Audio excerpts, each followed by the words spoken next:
Beatriz Cuchinir, vamos relembrar o seu livro com parte do título que é impressionante, dos cães de guarda. Quem lê se impressiona, né? Cães de guarda. Quem são esses cães de guarda? Então, esse livro foi fruto de uma tese de doutorado na Unicamp, que eu defendi em 2001. Ele foi publicado pela Boitempo em 2004, já saiu uma segunda edição em 2012 e vai sair uma terceira edição agora. Então, para uma tese de doutorado, assim, ele vende muito bem e vende rápido. Acho que a editora está bem contente. Esses cães de guarda, quando eu comecei a trabalhar com a questão da censura, porque a tese central eu me debrucei sobre o Departamento de Censura de Diversões Públicas, né? Eu constatei que os 10 primeiros censores que foram para Brasília, eles tinham como um perfil serem jornalistas, e isso me surpreendeu muito. Então, eu quis entender como é que jornalistas se tornavam policiais federais censores. E, por outro lado, me chegou a história da Folha da Tarde, que era um jornal vinculado à Folha da Manhã, né, do grupo Folha de São Paulo, onde existia uma redação inteira de policiais. E aí, esses dois polos me fizeram ver que essa ideia de que nós todos resistimos à ditadura era algum tema que deveria ser repensado.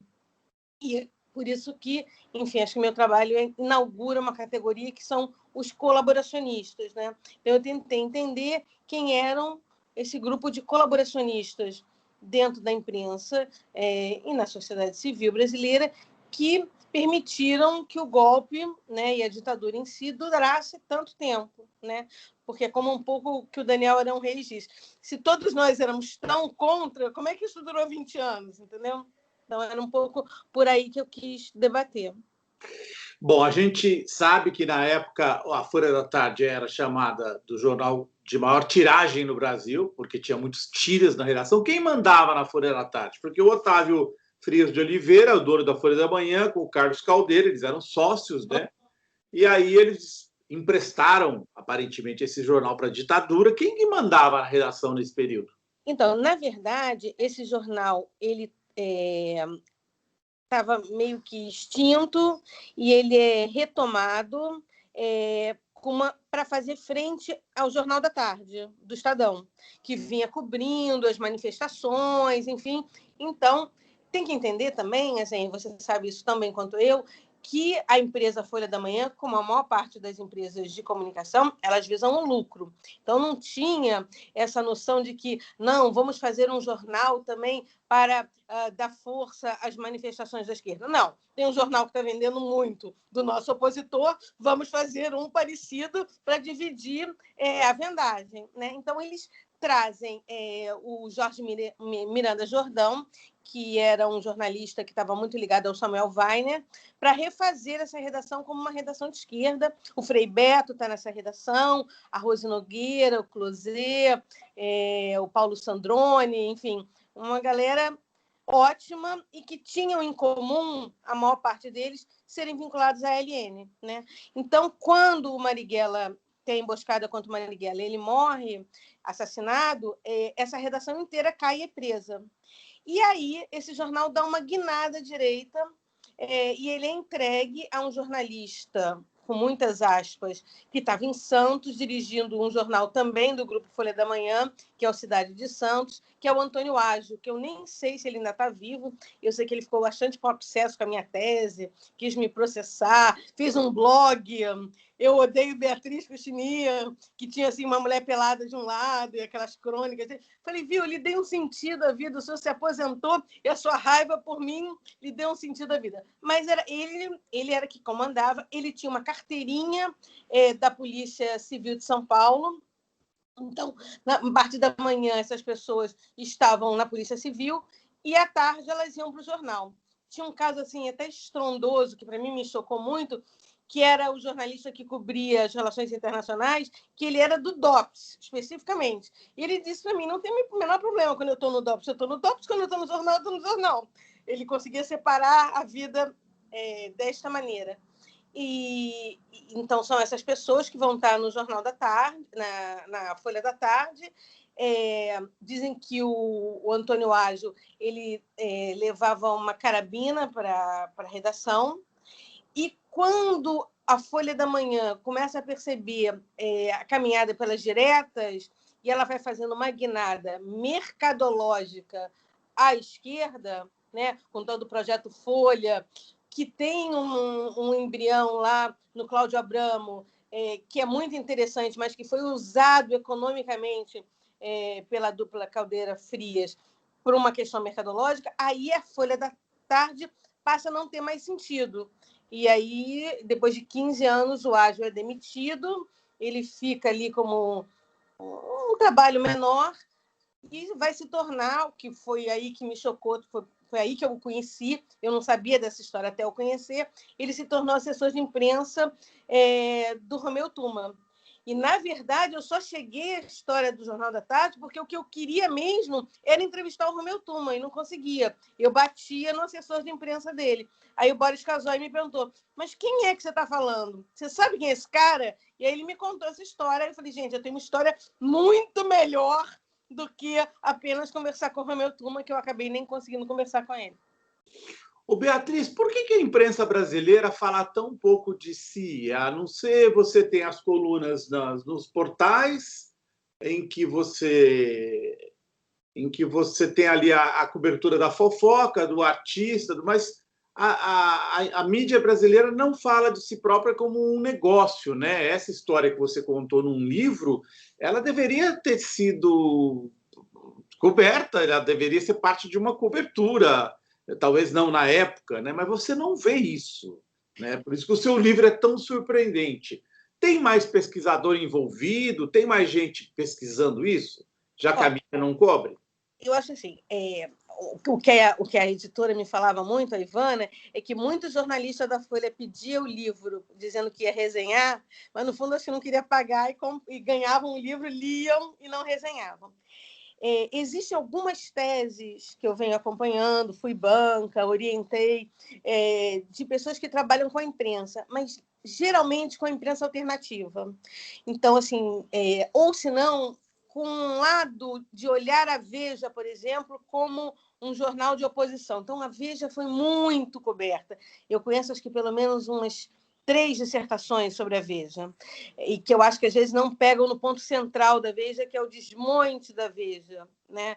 É tentar entender a narrativa do Mino Carta e a veracidade dos fatos, assim. Eu acho que isso valeria bastante a pena, as pessoas não chegam a esse momento. Eu mesmo orientei um rapaz agora na UF, o Gabriel Alencar, sobre o beijo na rua. Ficou um trabalho lindo, que é a história da Gabriela e tal. Sei que ia sair uma tese sobre o Lampião da Esquina, que é o primeiro jornal gay. Eu tenho muita curiosidade desse jornal. Eu entrevistei o Aguinaldo Silva para me contar e tal. Eu acho que o que acontece é que assim, a imprensa não fala de si porque ela construiu uma narrativa para esse período do pós-64, vinculada à ideia de resistência, que o meu trabalho desmonta. Então, para ela é muito complicado, para a imprensa, fazer uma reportagem dizendo minha culpa, isso não aconteceu. O que tem acontecido com as novas gerações, assim, eu acho que eu fico muito surpresa, porque, primeiro, eu não sou monotemática. Se você olhar a minha produção acadêmica, e mesmo depois do Cães de Guarda, eu fiz outras coisas. Uhum. Tem gente não, que é muito monotemático. Mas essa geração mais nova, eu acho que a gente tinha que dar uma aula para eles dizendo a importância do APUD nas reflexões acadêmicas. As pessoas, literalmente, eu tenho visto, acompanhado uns trabalhos específicos sobre imprensa, que usam a minha reflexão e não citam o meu nome. É chocante. Sabe, tem uma hora assim, que você lê, assim, você fala assim, mas será que foi ele que escreveu e eu estou me confundindo, achando que fui eu, entendeu? Então, assim, mas isso é ruim, porque o exercício do mestrado e do doutorado é uma reflexão de você aprender a fazer pesquisa. Então, se você não aprende uma vez, você não vai aprender nunca, que é uma pena. Você está desperdiçando o seu potencial. Mas isso tem acontecido muito na academia. Mas, principalmente, eu acho que a imprensa não fala de si, porque, neste momento, ela teria que contar uma história dela que não é uma história muito agradável, né?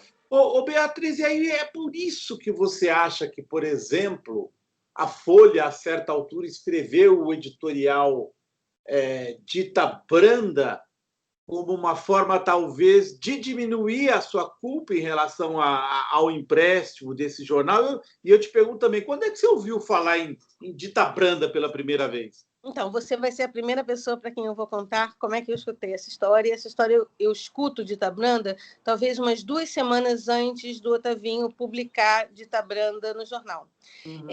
Eu dirijo um arquivo público, nós tínhamos ganho um acervo fantástico do Carlos Lacerda, e eu recebi um telefonema de uma pessoa interessada em comprar uma foto. Ficou uma negociação, porque a pessoa tem que fazer doação de serviços para o arquivo e tal. Você fechou a questão e a pessoa disse, olha, eu vou ao Rio de Janeiro e eu gostaria muito de te conhecer, que a gente sentasse para tomar um café e tal. Falei, claro, o maior prazer. Me dá seu e-mail, a pessoa disse, porque até onde eu tratava com a pessoa, eu não tenho a recordação de eu ter ouvido o nome Otávio. Ou se eu ouvi, eu não registrei. A pessoa falou assim, me dá seu e-mail, porque eu vou lhe mandar uma foto minha, para quando a gente se encontrar, você saber quem eu sou. Sim. E aí eu dei o e-mail, e chegou um e-mail, e o e-mail era off1@uol.com.br. OFF1 é Otávio Frias Filho, que eu só me dei conta quando eu abri a foto. Eu abri a foto e falei para ele no telefone, você é o Otavinho. Ele falou, você sabe? Falei, você deve saber quem eu sou. Eu fiz um livro sobre o seu jornal. E lógico que ele sabia quem eu era. Então, acho que a história da foto do Lacerda foi uma maneira que ele encontrou de chegar até mim. Nós marcamos num restaurante que existe em Copacabana, na Toneleiro. Na Toneleiro? Não. Não. Perto da Toneleiro, ali é um restaurante polonês do lado de uma delegacia. Porque eu me lembro que eu falei assim, eu estou vindo de Niterói, da UF e tal, estou dando aula, e é um restaurante pequeno do lado da delegacia. E ele falou, tem que ser do lado de uma delegacia? Eu falei, eu acho melhor ser do lado de uma delegacia. E ele chegou, e eu me lembro dele saindo do táxi, botando o paletó, e me lembrou muito a figura do Corvo, que fazia um charges do Lacerda. Ele era o próprio Corvo. Nós ficamos ali conversando, uma pessoa muito estranha, muito fria. Eu não estava entendendo muito bem o que ele queria, até que, em um dado momento, ele fala... A gente acabou falando do meu livro, era isso que ele queria falar, e ele falou assim, mas... Ele fez uma provocação, ele falou, não, mas não é tudo isso, foi uma dita branda. Aí, quando ele falou, foi uma dita branda, eu falei, olha, eu acho que o nosso jantar terminou por aqui, né? Acho que não tem sentido essa conversa, acho que você está muito enganado e você está fazendo o que a Folha fez esses anos todos, tentando recontar esse passado. Até porque já tinha saído aquele livro que a Folha fez com as primeiras capas dos jornais, e como ela bota... ela ali também tenta dosar, né, as capas mais pesadas, enfim. E aí, 2 semanas depois, eu vejo no jornal a história do Dita Branda. Eu falei, gente, ele me fez de laboratório, ele veio testar a minha reação, né? E foi aí que eu escutei pela primeira vez o Dita Branda. Eu só não entendi, não entendo até hoje, não vou entender, porque ele já partiu, né? Por que ele precisou fazer esse teatro todo para me encontrar e para testar? Assim, eu acho que ele queria fazer uma provocação. Talvez as redes sociais daquela época, isso deve ter sido assim, 2009, 2010, eu não me lembro exatamente quando saiu.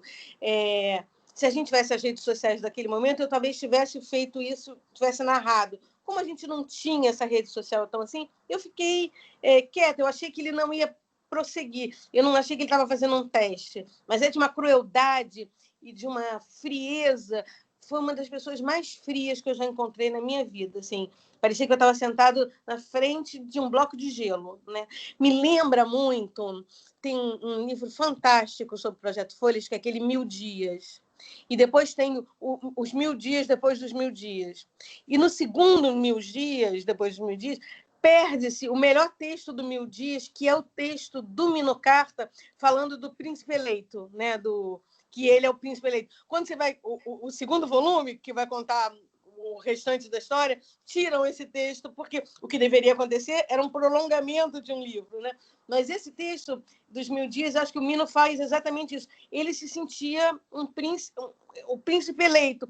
Um príncipe eleito, talvez, sem muito talento para o lugar onde estavam colocando. E uma pessoa extremamente fria, gélida. O Beatriz, muito zeloso, Otávio, da memória do pai, obviamente, do Otavião, né?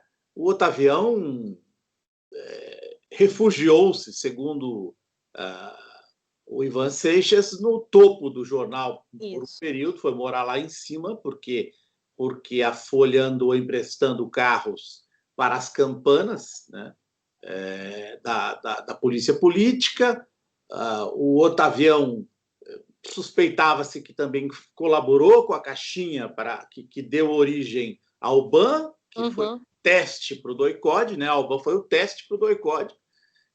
E o Otavião me pareceu sempre assim muito zeloso dessa memória do pai, né? De não querer que essa história. Por isso que acho que o seu livro, eu acho que foi isso que levou ele a ir atrás de você. O seu livro incomodou, porque a história dos automóveis tem lá o carro da Folha queimado, tem relatos na Comissão da Verdade, etc. e tal, mas ela nunca foi tão consolidada, né? Não, a Comissão da Verdade usa o meu livro para demonstrar que isso está correto. A minha pesquisa sustenta isso na Comissão da Verdade. Sim. E aí a gente tem, e eu vou finalizar com isso, a história do Ivan Seixas, que ao ser preso, retirado da sede da UBAN e levado lá para o autódromo de Interlagos, onde não tinha autódromo, para aquela região, dentro de um camburão, eles vão simular o assassinato do Ivan Seixas, essa história que ele me contou numa reportagem. Aí ele olha na banca de jornal e a Folha da Tarde está anunciando a morte do pai dele, que estava vivo ainda.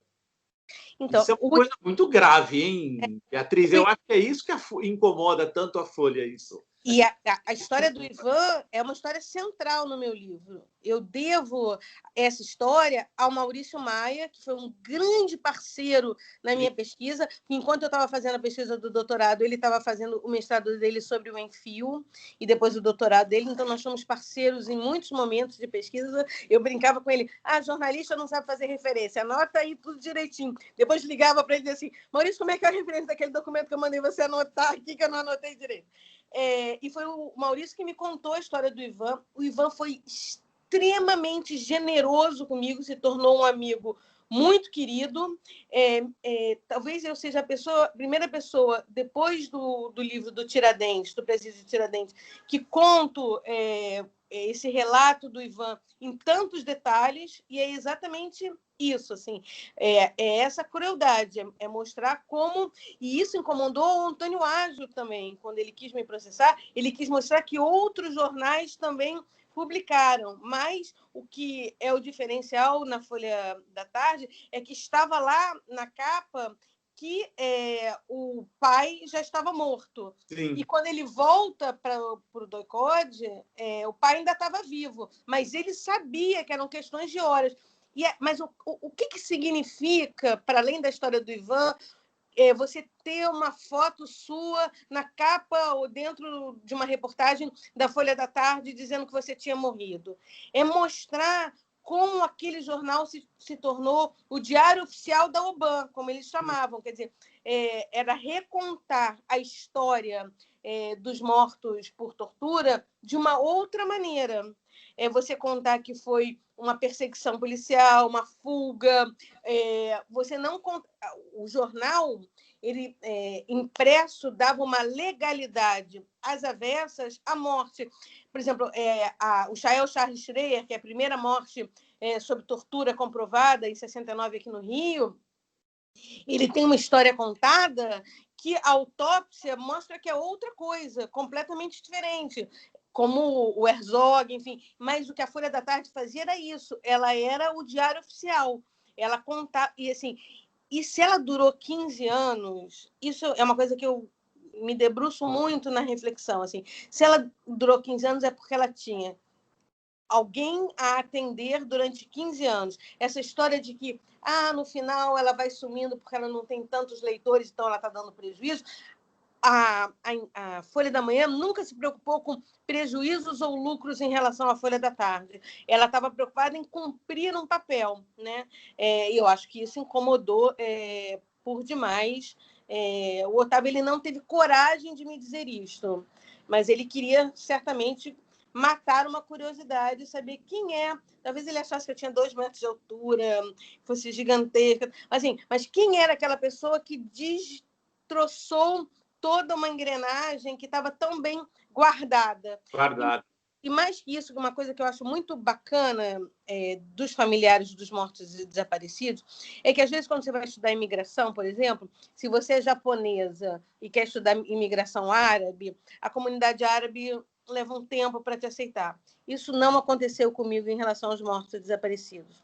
Eles queriam vozes que se somassem. Lógico que depois você vai ter a Janaína Telles, o Edson Telles, e a Marta Neringer, muita gente, ou a própria família Herzog, que faz um instituto, mas assim, eles nunca se negam a agregar novas vozes, a ajudar nessa luta. Isso é que eu acho muito bacana. Lembrar também que a Folha se vestiu de verde e amarelo, hoje um símbolo tão caro, né, e que está se perdendo enquanto símbolo nacional, para mostrar que ela apoiava as diretas, né?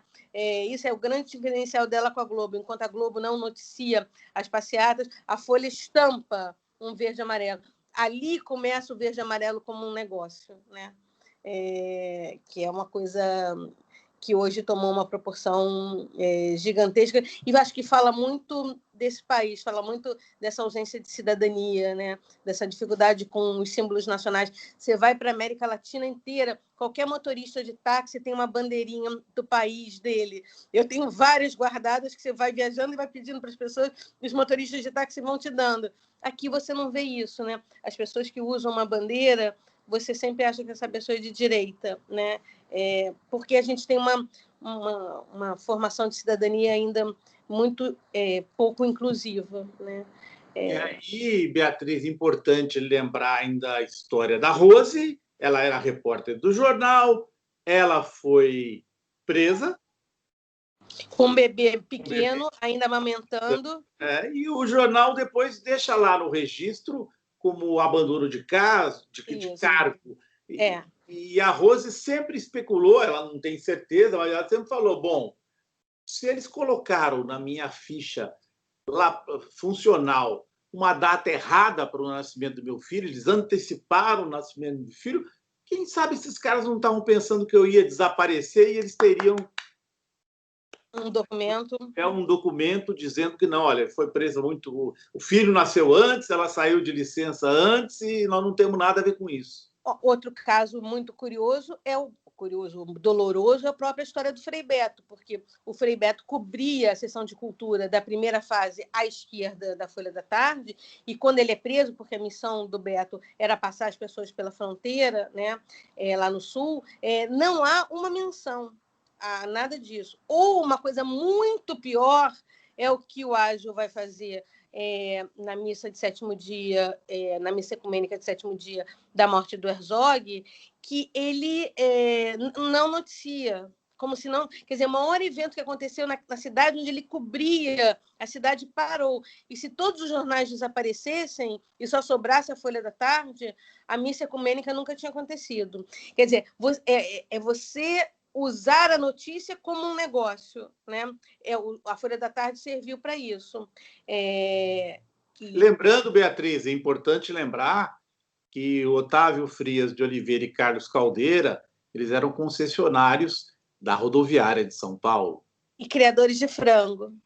Justamente. Agora, quem é que você acha que é possível que um empresário de oposição ao regime militar tivesse uma concessão tão lucrativa como a maior rodoviária do Brasil?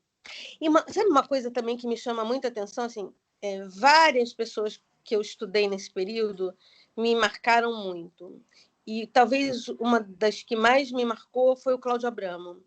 aquele livro do Cláudio Abramo, que foi escrito a posteriori da morte dele, é muito emblemático do que ele pensava, né? E de todo o projeto que ele tinha para a imprensa brasileira. Eu queria muito que ele estivesse vivo, porque eu queria muito perguntar para ele, há 20 anos atrás, quando eu fiz a pesquisa, assim, mas por que você ficou na Folha? Né? Você apostou que essa era uma empresa que seria capaz de botar o seu projeto para frente?